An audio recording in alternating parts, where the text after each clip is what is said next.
Hello teachers, and welcome to lesson 5 for Give Me 5 book 3. And this is the first part. Now, this is going to be our channel 21 and our cultural page.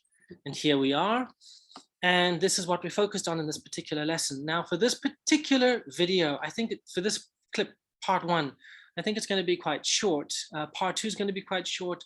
And then part 3 is going to be quite long. Now, that is just the way that I have balanced these clips. However, it should still take around 90 minutes for you to be able to touch all of these bases or cover all of these things. Okay, so let's jump into what I would be doing and how I would be approaching these particular pages. And here they are. And I would draw the kids' attention to cousin Luke or brother Luke. And he is the guy who is keeping the thread of the story all together. And also what he's doing is he's introducing a little bit about this particular page. And it happens to be a school in Ireland. Now, it's an Irish school. They speak English in Ireland. However, some of the words that they use are from traditional Irish that have been turned into English. So I, as a teacher, already know that the kids are going to have a bit of a problem with this. However, I want to challenge them.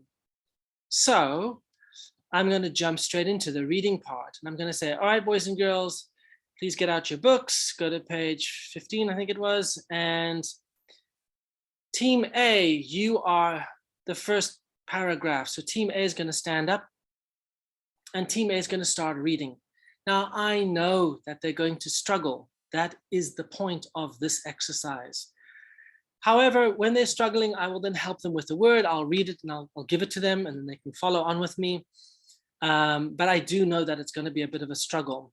I'll give you an example. The child's name is Shona, actually, I think.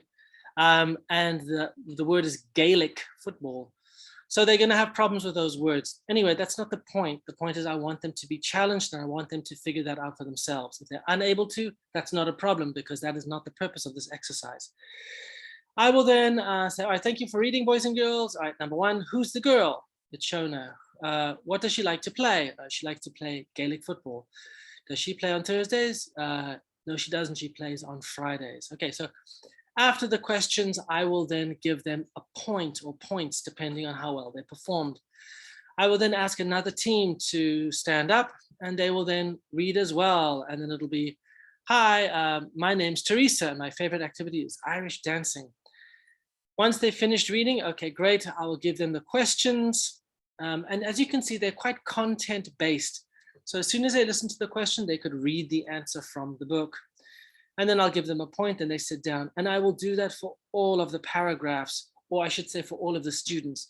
So students can read it a couple of times, or different students can read the same content and the students will have heard it a couple of times, I should say. Okay, and so that's how it's going to be. Boom, easy enough. Okay, and that is it for this particular clip. Thank you very much for watching. I'll see you in part 2. And like I said, please stay tuned for part 3 because that is quite dense. It's quite heavy. Anyway, teachers, until next time, take care and bye-bye.